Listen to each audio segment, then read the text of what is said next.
और उनको ये 123 प्रॉपर्टीज़ खुर्द-बुर्द नहीं करने दी जाएंगी। उनके पास कोई जवाब नहीं है कि लाल मस्जिद जिस पे सीआरपीएफ की इतनी बड़ी बिल्डिंग बन रही है, आईटीबीपी इतनी बड़ी वक्फ की जगह एक हड़प करवा दी इन्हीं लोगों ने साजिश करके। एक जो है मकबरा गिराया गया इन्हीं लोगों की साजिश से। कुछ किया? तो ये इतने बड़े बड़े ओहदों पे बैठ के क्यों कुछ नहीं कर रहे? इसलिए क्योंकि ये मिले हुए हैं, ये गद्दार हैं, ये चोर हैं। इस कल भी वो आप इसलिए बच गए कानून की जकड़ से क्योंकि पीछे से हमारे लोग ही गड़बड़ कर गए।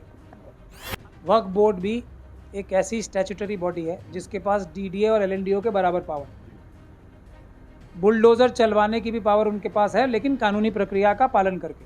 आप इतनी बड़ी जगहों पे मुतवल्ली बन के बैठे हो, आपको वक्फ का गज़ट नोटिफिकेशन पढ़ना नहीं आता, आप मुझे ये कह रहे हो देखिए हमारी 35,000 गज जगह है। ऐसे ना अहल लोग आप बैठते क्यों? क्या मजबूरी है आपकी? सिर्फ यही से पैसा चुराना आपको आता है? जो मुस्लिम कम्युनिटी है उसको भी जाके ऐसे लोगों को बेनकाब करना चाहिए। आप इल्ज़ाम भी लगा रहे हैं, उन्हें चोर भी बता रहे हैं, उन्हें वक्फ बोर्ड में भ्रष्टाचारी बता रहे हैं, फिर उनसे उम्मीद भी रख रहे हैं कि वो जो है कानूनी कार्रवाई कराएं। आप किस आधार पे आपने ये आरोप लगाए हैं? कोई तो आधार होगा ना भ्रष्टाचार का। आपने कहा हजारों करोड़ की प्रॉपर्टी वो गबन करके बैठ गए हैं पैसा, तो कोई तो आधार होगा ना कुछ। बिल्कुल बिल्कुल सही सवाल है आपका। पहले तो वो उनसे मैं इस तरह की भाषा का क्यों इस्तेमाल कर रहा हूँ? क्योंकि वो नौकर हैं, वो सरकारी पद पे बैठे हुए पब्लिक सर्वेंट हैं, मैं जनता हूँ, तो वो जनता के नौकर हैं, मेरे भी नौकर हैं, मैं भी जनता हूँ। और जनता उनसे ये चाहती है कि वो कानून के हिसाब से काम करें। जहाँ तक उनको भ्रष्ट और चोर कहने की बात है, खुद उनके सीईओ ने उनको चिट्ठी लिखी है उनके बारे में कि 100 करोड़ से ज़्यादा इन्होंने गबन किया। खुद 4 मेंबर्स ने उनको ऊपर ये गबन के इल्ज़ाम लगा के उनके खिलाफ नो कॉन्फिडेंस मोशन इशू किया है। आम तौर पे कोई शर्म वाला आदमी होता जो कॉन्फिडेंस खो चुका है मेजॉरिटी का, तो वो इस्तीफ़ा दे देता अगर ज़र्रा बराबर भी शर्म होती। अपने सभी सीईओ को उन्होंने मारपीट करके भगाया वहाँ से, उसकी कंप्लेंट्स मौजूद हैं। कोई भी सीईओ वहाँ जुर्रत नहीं करता था, जो जुर्रत करता था वो उनसे मुलविस होता था। उन्होंने कोई भी काम जो वक्फ बोर्ड के कानून है 5 मेंबर की नुमाइंदगी से, कोई 5 मेंबर की मीटिंग में कोई भी रेजोल्यूशन पास नहीं कराया। उन्होंने अपने 1-2 मेंबर्स से मिलके जो पैसा निकालने का जो फार्मूला है, सरकारी फार्मूला है जो सब जगह लागू है कि सरकारी अफसर एक सिग्नेटरी होता है बैंक्स के चेक साइन करने पे, उन्होंने अपने और एक मेंबर के चेक्स साइन करके जो सैकड़ों करोड़ रुपए गैर कानूनी तरीके से निकाले हैं, ये सब बातों का जवाब उनके पास कोई नहीं है। सेटिंग करके वो बीजेपी और आरएसएस ने सेटिंग करके वो बेल करा के लाए अपने। और उसमें कौन इन्वॉल्व है? दलाल, उनका नाम भी मुझे पता है, वक्त आने पे मैं बताऊंगा किसने। और वो ऐसी जगह से हुई है सेटिंग जहाँ पे मैं पैदा हुआ हूँ, मैं जामा मस्जिद के पास पैदा हुआ हूँ। तो ये उस जगह से उन्होंने जो सेटिंग कराई, मेरे पास सब सबूत है। जिस तरीके से जिस सेटिंग से बेल हुई है ना उनकी, इतने सबूत होने के बाद भी वो भी मुझे पता है। तो मेरा सिर्फ अब भी उनसे मानना ये है कि अब तक जो हुआ वो हुआ, आगे और उनको ये 123 प्रॉपर्टीज़ खुर्द-बुर्द नहीं करने दी जाएंगी। उनके पास कोई जवाब नहीं है कि लाल मस्जिद जिस पे सीआरपीएफ की इतनी बड़ी बिल्डिंग बन रही है उस पर उन्होंने क्या कार्रवाई की। सिर्फ जाके ड्रामा करने के अलावा कोई काम किया? आईटीबीपी इतनी बड़ी वक्फ की जगह एक हड़प करवा दी इन्हीं लोगों ने साजिश करके।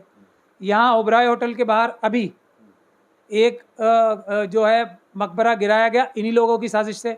कुछ किया? वहाँ तो एक गए भी नहीं, मैं तो दिल्ली में नहीं था उस दिन। यहाँ बंगाली मार्केट वाले टाइम में दिल्ली में था, अभी मैं बिहार शरीफ से होके आया हूँ। मेरे पास तो कोई पद नहीं है ना, मेरे पास तो कलम नहीं है ना, मेरे पास तो शेर का निशान नहीं है ना, मेरे पास तो घोड़ा गाड़ी नहीं है ना, इनके पास तो सब है। जब एक आम आदमी इतना काम कर सकता है तो ये इतने बड़े बड़े ओहदों पे बैठ के क्यों कुछ नहीं कर रहे? इसलिए क्योंकि ये मिले हुए हैं, ये गद्दार हैं, ये चोर हैं। मैं कह रहा हूँ डिफेमेशन करें, मैं सब चीज़ें साबित करूँगा। तीसरी बात यह, मैं उन अफसर्स को भी बता रहा हूँ, जितने भी ऑफिसर्स हैं ना, उनको मैं वार्निंग दे रहा हूँ। इस कल भी वो आप इसलिए बच गए कानून की जकड़ से क्योंकि पीछे से हमारे लोग ही गड़बड़ कर गए। अगर वो लोग अब भी मुतवल्ली मेरे पास आ जाए तो ये सारे अधिकारी जितने वहाँ थे, मेरे पास पूरा मुझे इस बात का भरोसा है वो सब जेल जाएंगे। और ये जो कार्रवाई गैरकानूनी की है उसके लिए उनके खिलाफ मजबूत कार्रवाई मैं करूँगा। मैं ये नहीं कह रहा कि हो गया तो अब सिर्फ एक मैं ये कहूँ कि जी ये बुरे लोग हैं, अब ठीक करने के लिए भी तो मैं कह रहा हूँ अब आ जाएं। अगर ये अब भी नहीं आते तो ये चोर हैं, चोर ही हैं। अच्छा, एक बात बताइए, ये इतनी सारी प्रॉपर्टियां हैं जिन पे केस भी चल रहे हैं, जब मुसलमानों की प्रॉपर्टी तोड़नी होती है, मतलब मस्जिद गिरानी होती है या मदरसा गिराना होता है, तो बुलडोजर आ जाता है, बिना नोटिस दिए तोड़ कर चला जाता है। मुसलमान क्या करें जिनकी प्रॉपर्टियों पर कब्जा किया हुआ है, जो वक्फ बोर्ड की प्रॉपर्टी है, ये भी बुलडोजर चला लें क्या? समझा नहीं, मैं आपका सवाल रिपीट करें। सवाल ये है कि वक्फ बोर्ड का मामला है, मस्जिद है, उस पर डिस्प्यूट चला हुआ है वक्फ बोर्ड के और सरकार के बीच में, प्रशासन के बीच में। प्रशासन आता है किसी रोज आकर के मस्जिद को तोड़ जाता है। वक्फ बोर्ड की तरफ से भी केस दायर हुए पड़े हैं, बहुत सारी प्रॉपर्टी है उन पे, कब्रिस्तान थे खत्म हो गए दिल्ली में। क्या करें वो जहाँ कब्रिस्तान थे, वक्फ की प्रॉपर्टियाँ थी, वहाँ पे वो दूसरी इमारतें बन गई, तो क्या करें मुसलमान? क्या वक्फ बोर्ड जाकर के वहाँ बुलडोजर चला दे? अगर ऐसे चलता रहेगा तो कैसे बचेगी चीज़ें? नहीं, ये आपने बहुत ही अहम सवाल किया है। मैं समझता हूँ आपको अपने सवाल की अहमियत पता है और मैं खुश हूँ कि आपने इतना अच्छा सवाल किया है। वक्फ बोर्ड भी एक ऐसी स्टैट्यूटरी बॉडी है जिसके पास डीडीए और एलएनडीओ के बराबर पावर है। बुलडोज़र चलवाने की भी पावर उनके पास है, लेकिन कानूनी प्रक्रिया का पालन करके। ये इसीलिए मैं बहुत खुश हुआ आपने ये सवाल पूछा। लेकिन कौन बैठे हैं लोग, नाअहल लोग बैठे हैं उस पर, इसीलिए ये कार्रवाई नहीं हो रही। वक्फ बोर्ड तो डीडीए से ज़्यादा ज़मीन है उसके पास, डीडीए से बड़ा इदारा है वक्फ बोर्ड, एलएनडीओ से बड़ा इदारा है वक्फ बोर्ड, तो उनके पास तो खुद कानून में पावर्स है ना निकालने की। लेकिन करे तो जब कोई बैठा ऐसा आदमी हो जो अहल हो उस जगह के। मैं यहीं की बात बताऊँ ना, जो मतलूब करीम साहब हैं उन्हें वक्फ का गज़ट नोटिफिकेशन पढ़ना नहीं आता। अब मैंने कल वो बोला भी था तो वो बुरा मान रहे थे, लेकिन मैं तो हूँ ही बुरा आदमी, मैं अच्छा आदमी तो कभी क्लेम ही नहीं करता। आप इतनी बड़ी जगहों पे मुतवल्ली बन के बैठे हो, आपको वक्फ का गज़ट नोटिफिकेशन पढ़ना नहीं आता, आप मुझे ये कह रहे हो देखिए हमारी 35,000 गज जगह है, अब वो लिखा था यहाँ 35,000 की इनकम होती है। ऐसे ना अहल लोग आप बैठते क्यों? क्या मजबूरी है आपकी? सिर्फ यहीं से पैसा चुराना आपको आता है और कहीं आप कोई बिजनेस करके कोई और दूसरा काम करके पैसे नहीं कमा सकते? यही चीज़ें आपको, जिसके लिए आपको तमीज़ ही नहीं है, जिसको आपको समझ ही नहीं है। इतने अच्छे अच्छे पढ़े लिखे लोग मौजूद हैं, बहादुर लोग मौजूद हैं, ये दलाल टाइप लोगों को क्यों बनाया जाता है यहाँ पर? मतलूब करीम साहब, मैं नाम लेके उनका नाम क्या बोलूँ, मजबूरी में ले रहा हूँ, कितनी जगह के वो मुतवल्ली हैं। जब मुझे कल इतना बड़ा शौक लगा कि ये आदमी जिसको ये नहीं पता कि वक्फ का गज़ट नोटिफिकेशन कैसे पढ़ते हैं, ये मुतवल्ली बन गए यहाँ पे और इतने लंबे टाइम से मुतवल्ली हैं। शर्म नहीं आती मतलब। और हमारी जो मुस्लिम कम्युनिटी है उसको भी जाके ऐसे लोगों को बेनकाब करना चाहिए। वक्त आ गया है। अगर आप अपनी हिफाजत करना चाहते हैं तो पहले अपने लीडर्स को अकाउंटेबल बनाओ, मुंह काला करो ऐसे लोगों का। क्या है, नौकर हैं ये आपके, जैसे प्रधानमंत्री नौकर है वैसे जो ये अमानत में खयानत करने वाले वक्फ बोर्ड के चेयरमैन है वो भी तो आपके नौकर हैं। आप जाइए, आपके नौकर हैं, सवाल जवाब कीजिए, कान पकड़ के काम कराइए। वो तो कहते हैं कि उन्हीं के टाइम में जब वो चेयरमैन बने तब से वक्फ बोर्ड जो है फ़ायदे में है, अपनी सैलरी भी निकालता है, किराया भी वसूल करता है, करोड़ों की इनकम भी हो रही है। आप उन पर भ्रष्टाचार का आरोप कैसे लगा सकते हैं? मोदी जी कहते हैं कि मेरा छाती जो है 56 इंच की है, जब नापने जाता है कोई तो कितने इंच की निकलती है आप भी जानते हो। वैसे ही ये भी झूठे हैं, जैसे वो झूठे वैसे ये झूठे। इनके पास, मेरी बात देखिए आप, जो सरकार, कितना बड़ा नुकसान आम आदमी ने पार्टी ने किया है और ये अमानतुल्लाह ने कराया है, किस साजिश में कराया है ये बेहतर जानते हो। सरकार से ग्रांट इन एड लेना शुरू किया है। क्यों? क्योंकि वक्फ बोर्ड में इनकम ही नहीं है। ये 100 करोड़ रुपए चुरा सकते हैं, सीओ साहब लिख रहे हैं, वक्फ बोर्ड में इनकम नहीं होगी। वक्फ बोर्ड 1/3 प्रॉपर्टी जो है वक्फ दिल्ली की, 1/3 ज़मीन वक्फ बोर्ड की। इनके पास इमामों को पैसे देने, तनख्वाह देने के पैसे नहीं है। ये है वक्फ बोर्ड। यही तो मोदी जी कहते हैं कि मैंने 2 करोड़ रोजगार दे दिए, ये मैंने सबको खुशहाल कर दिया, जीडीपी हमारी वहाँ जा रही है। लेकिन अमीर कौन हो रहा है? अडानी। देश की जनता कहाँ जा रही है? 80 करोड़ लोग भीख मांग रहे हैं, 5 किलो अनाज की भीख मांगनी पड़ती है सरकार से उन्हें। तो यही काम इनका है। जो मुस्लिम कम्युनिटी है वो हर एक परिवार, जैसे मैं SC ST परिवारों को कहता हूँ ना, अपने सब प्लान की वजह से हर एक परिवार करोड़पति हो सकता है, उसी तरीके से जी हर एक मुस्लिम परिवार, एक वक्फ बोर्ड का चेयरमैन दिल्ली में ठीक आ जाए, हर एक मुस्लिम परिवार करोड़पति हो सकता है 5 साल में। और सुनिए आगे, धीरे धीरे लेकिन करोड़पति कौन हो रहा है? हाँ। लेकिन सैकड़ों करोड़पति, सैकड़ों करोड़ रुपए किसके पास जमा हो रहे हैं?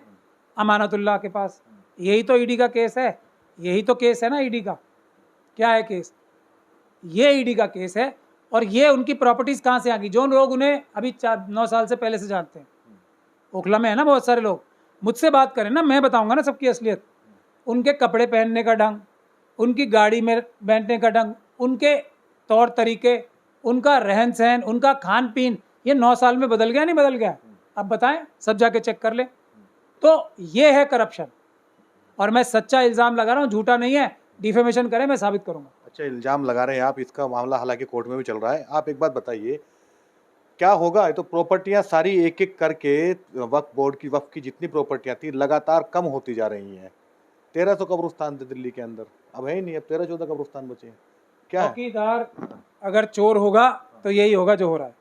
यहाँ भी चौकीदार चोर है, यहाँ भी चौकीदार चोर है। 100% चोर भी है, डकैत भी है। वहाँ भी चोर और डकैत दोनों है चौकीदार, यहाँ भी चोर भी है, डकैत भी है और झूठे भी हैं, मतलब फरेबी और ठग भी हैं। तो एक तो ईमानदारी के ऊपर सरकार बनकर आई थी। वही तो कह रहा हूँ, ये भी वही और वो भी वही, कंपटीशन चल रहा है, कोई कमी नहीं है दोनों में। दांव जिसका जैसा लग जाए वो काम कर रहे हैं। लेकिन जो सबसे बड़ा नुकसान किया है वो जो सरकार से ग्रांट इन एड लेना शुरू किया है अपने खर्च करने का और करप्शन करने का, इससे सरकार की मुदाखलत वक्फ बोर्ड के फंक्शंस में बढ़ेगी। जैसा यूपी सरकार कह रही है ना, मदरसों में हम इंटरफेयर करेंगे। क्यों? क्योंकि पैसे लेना शुरू किया था। वक्फ बोर्ड के पास इतना पैसा हो सकता है, ईमानदारी से कोई काम करे तो हम तो सरकार को ग्रांट इन एड दे सकती है वक्फ बोर्ड, इतनी ताकतवर बॉडी है। महमूद पराचा ने एक के बाद एक कई सवाल उठाए हैं, कई आरोप भी लगाए हैं वक्फ बोर्ड के जो चेयरमैन हैं अमानतुल्लाह खां उन पर और दिल्ली की सरकार पर।